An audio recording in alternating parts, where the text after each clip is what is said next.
Nothing in the world will ever happen 100% your way. This 1% must happen your way. Your body and your brains cooperate best only when your experience of life is pleasant. This being the most complex chemical factory, we can teach you how to be a great manager of this factory so that you are always absolutely blissed out. Hey Sadhguru, my question is, so many times in society you are often told what should make you happy, and in a way we are followers. I wanted to find out your opinion on what should make a person essentially happy. So, what is it, or what does it mean to be truly happy? Namaskaram, KG. Sorry to tell you that my April trip to South Africa has been postponed, riding on the virus. So you know the situation. But about happiness, I was just telling them this is mango season in India and maybe in some parts of Africa also, but you can't compare Indian mango to anything.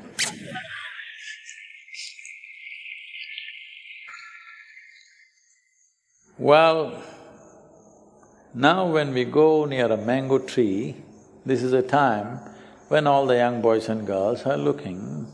Parrots are also here, we're all looking up for the mangoes.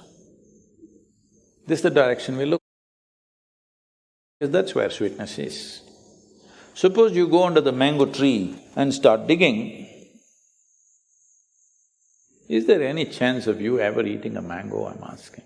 Is it possible? So what we need to understand is, human experience is caused from within us. No matter what, joy or misery, agony or ecstasy, pain or pleasure, is caused from within us. But we are trying to fix the world so that we are happy.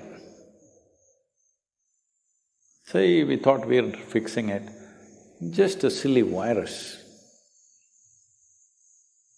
Our whole lives go into an upheaval. So right now, all our programs cancelled and much financial loss all over the place because we booked major event spaces, and so much has been done, volunteers have worked everywhere. Now it's just up in the air, we cannot even say when we will do it. This is the time to get into depression. Because everybody says if things don't happen the way you think they should happen, you must be miserable. Nothing in the world will ever happen 100% your way. This 1% must happen your way, 100%. If this one happened 100% your way, would you keep yourself blissful or miserable? That's all the question is. I know what's your choice. You're asking this question because, as you said, people say, this will make you happy, that will make you happy, fix this, fix that, fix everything. Still it will not happen because you're trying to dig mangoes from the roots. That's not where it comes up there. So what is within you, if you search for it outside, it's going to be an endless search. This is why we are talking about inner engineering. You fix this one. Being joyful is a chore. Rest of the life we have to do to the best of our ability. No two human beings can do outside life to the same extent. It's never possible. No two human beings can ever do it the same way when it comes to the world. But if you are joyful, you will do your best. That's all that matters. In this life, are you doing your best in every possible way? You can only do that if you are happy and joyful by your own nature.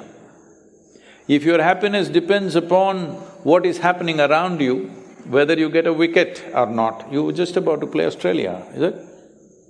Got cancelled, huh? Oh, they're playing India.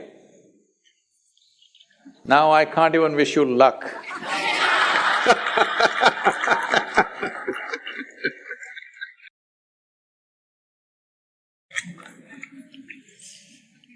Now, you can bowl and play the game to your best only when your physical body and your intelligence cooperates with you.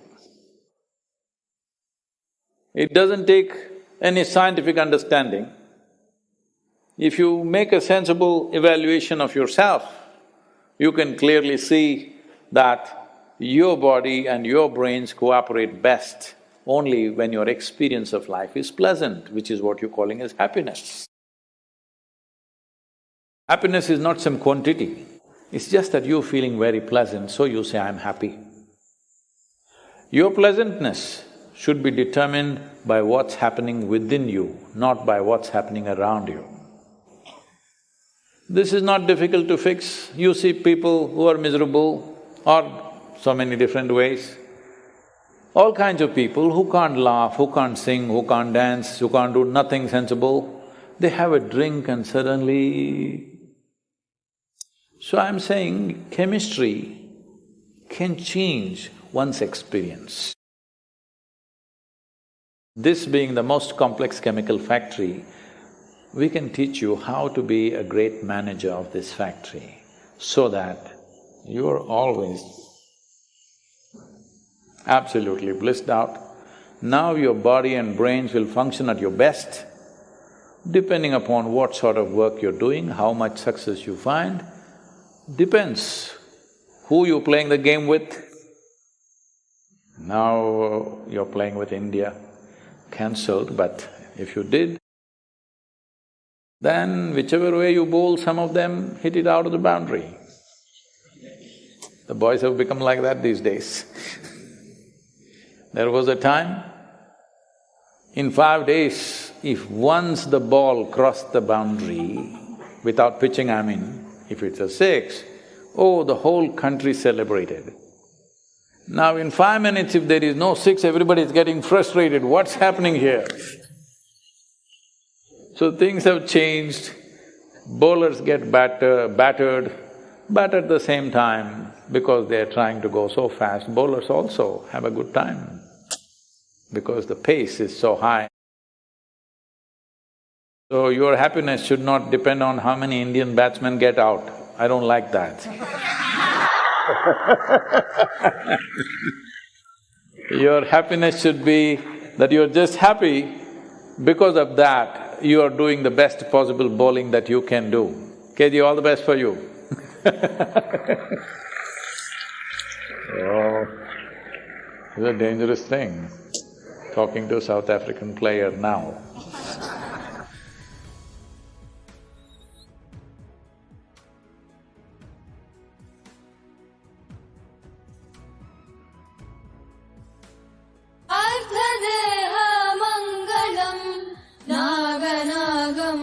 आश्रयेऽहम्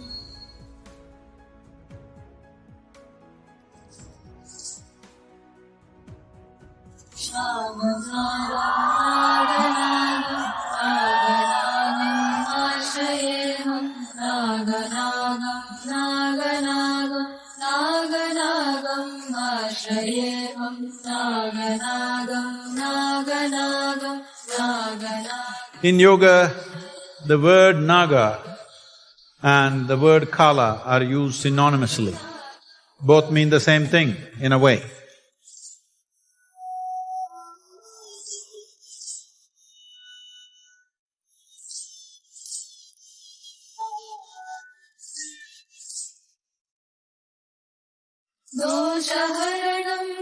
Why would snake and time mean the same thing?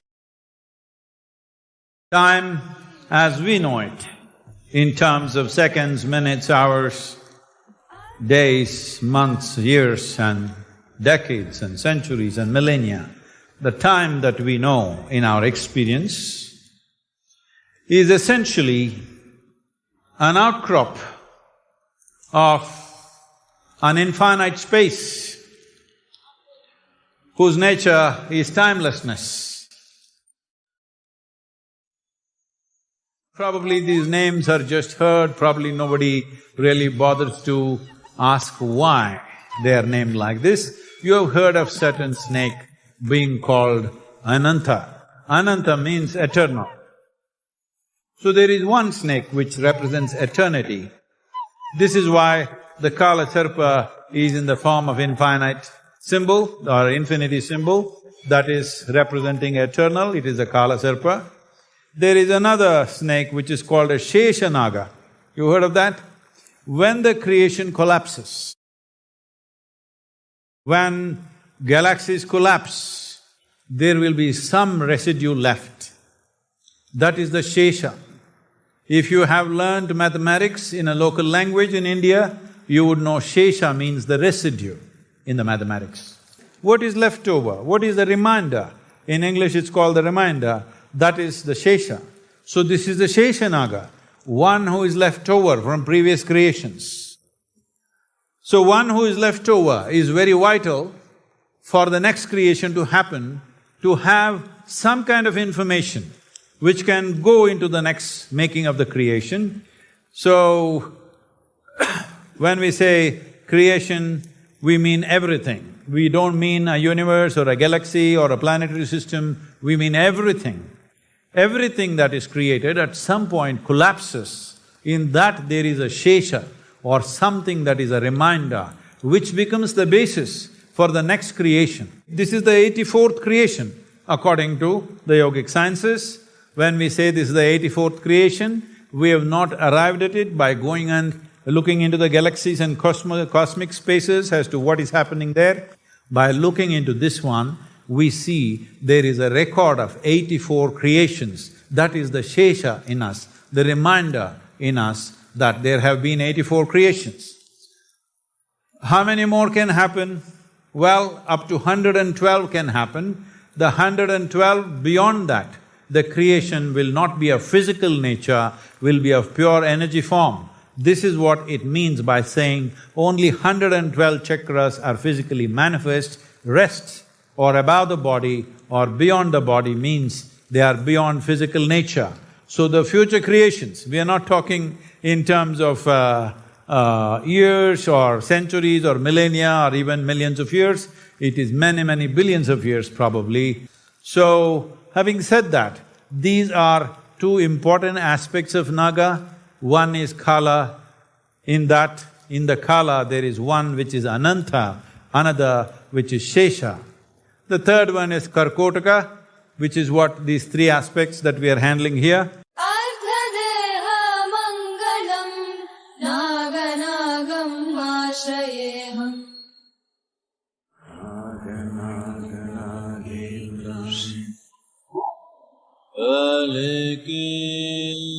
There has not been a single civilization where there is no usage of snake as access to deeper dimensions of life.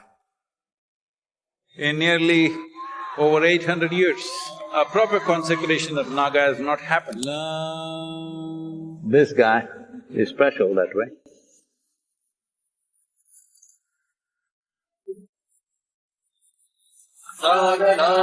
This is about divinity rising within a human being who is willing. So, there are two kinds of Kala Sarpa Yoga.